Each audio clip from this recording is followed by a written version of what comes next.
Au nom du Père et du Fils et du Saint-Esprit. Amen. Mon Seigneur et mon Dieu, je crois fermement que tu es ici, que tu me vois, que tu m'entends. Je t'adore avec profonde révérence.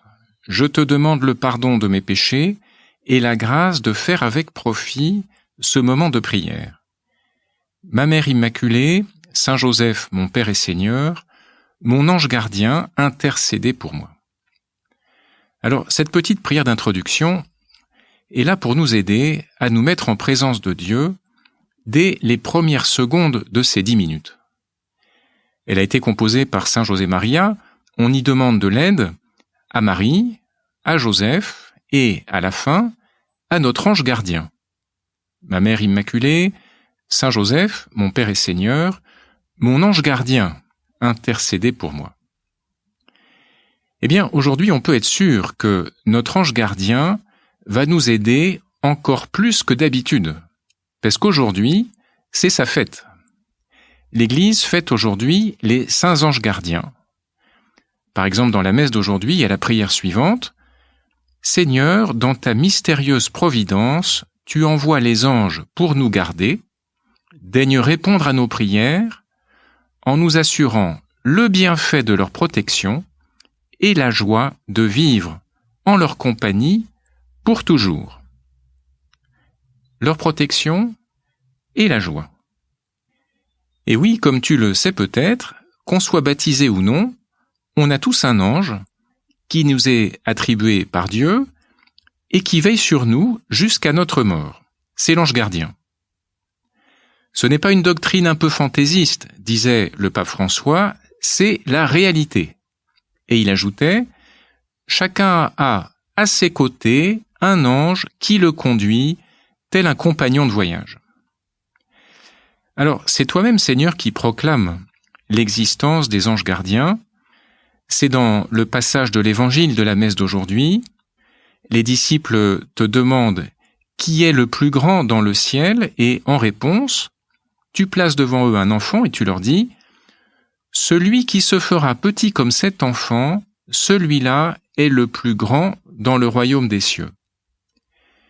Gardez-vous de mépriser un seul de ces petits, car je vous le dis, leurs anges dans les cieux voient sans cesse la face de mon Père qui est aux cieux. » Leurs anges dans les cieux. Eh bien nous, comme ces enfants, nous avons chacun un ange dans le ciel qui est avec Dieu, qui est avec tous les autres anges et avec tous les saints. Et cet ange a pour mission de veiller sur nous. Alors c'est extraordinaire de penser qu'on a un ange rien que pour nous, qui pense à nous, qui veille sur nous nuit et jour. Un ange, ça ne dort pas. Un ange, c'est un être spirituel, il n'a pas de corps.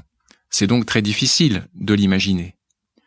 Alors habituellement, on représente les anges avec des ailes.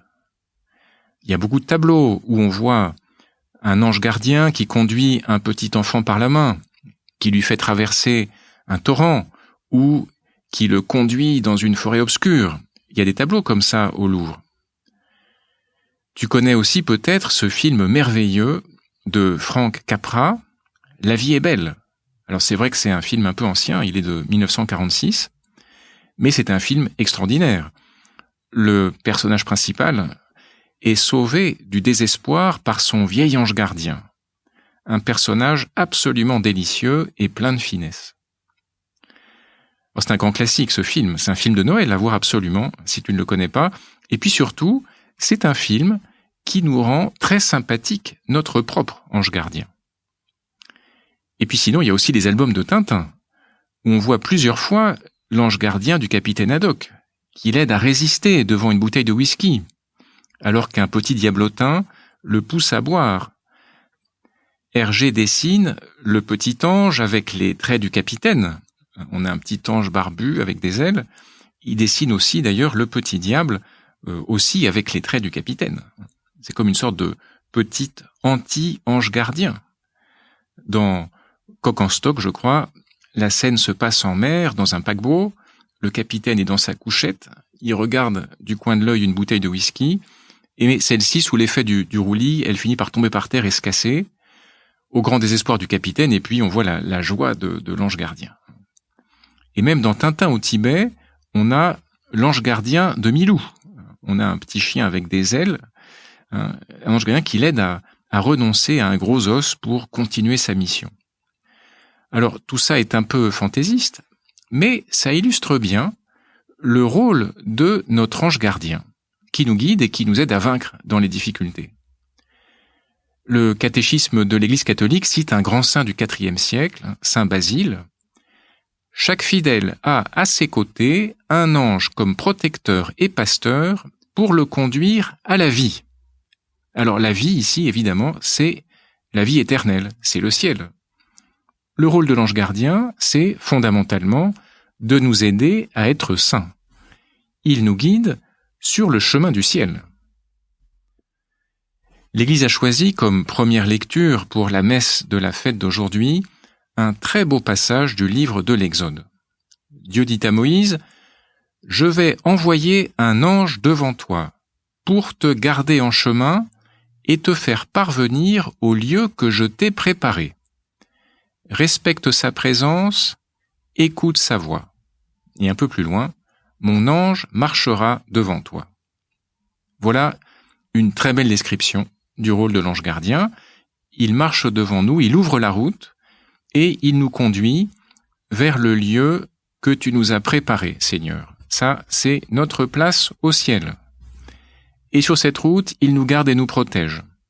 On a ça aussi dans le psaume de la messe d'aujourd'hui. Le Seigneur donne mission à ses anges de te garder sur tous tes chemins. Ils te porteront sur leurs mains pour que ton pied ne heurte les pierres. Alors, notre ange gardien, c'est un personnage discret. Et si on y prend garde, assez facilement, on peut oublier qu'il est là, à nos côtés. J'ai un ami qui dit toujours bonjour en ajoutant « Je salue tes anges ». Alors la première fois, ça surprend un peu, mais il faut reconnaître que c'est très beau. On peut essayer d'y penser aussi, de penser à l'ange gardien de nos amis, même si c'est pas absolument nécessaire de faire à haute voix, de le dire à haute voix comme cet ami « Je salue tes anges ». Mais enfin, on peut les saluer. D'autres aussi pensent à leur ange gardien quand ils cherchent une place de stationnement. Alors, c'est vrai que même si c'est un problème très épineux, les places de stationnement, l'ange est quand même là surtout pour nous conduire au ciel, pas seulement pour les places de parking. Je vais envoyer un ange devant toi pour te faire parvenir au lieu que je t'ai préparé, écoute sa voix. Le point important est là. Et c'est pour ça que le pape François disait un 2 octobre, « Moi aujourd'hui, je me poserai bien ces questions. Quel rapport j'entretiens avec mon ange gardien? Est-ce que je l'écoute? Est-ce que je lui dis bonjour le matin? Est-ce que je lui dis protège-moi pendant mon sommeil le soir? Est-ce que je parle avec lui? Est-ce que je lui demande des conseils? Il est à mes côtés. » Et le pape continuait, « Ces questions, chacun de nous peut y répondre aujourd'hui. Comment est ma relation avec cet ange que le Seigneur a envoyé pour me garder et m'accompagner en chemin, et qui voit toujours le visage du Père qui est aux cieux? » Seigneur, que je sache répondre à ces petites questions.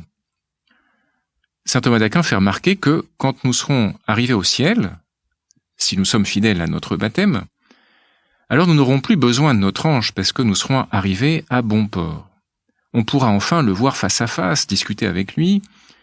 Il nous fera découvrir tous les dangers dont il nous a protégés et dont on n'a même pas conscience.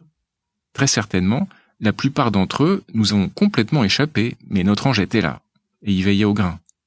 Alors on pourra le remercier directement et puis on pourra aussi se remémorer quelques très bons moments de notre vie sur Terre.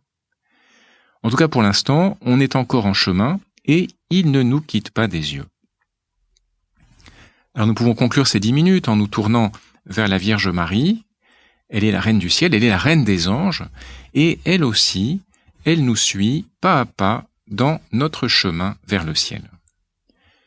Je te remercie, mon Dieu, des bonnes résolutions, des actes d'amour et des inspirations que tu m'as communiquées dans cette méditation. Je te demande de m'aider à les mettre en pratique. Ma Mère Immaculée, Saint Joseph, mon Père et Seigneur, mon ange gardien, intercédez pour moi.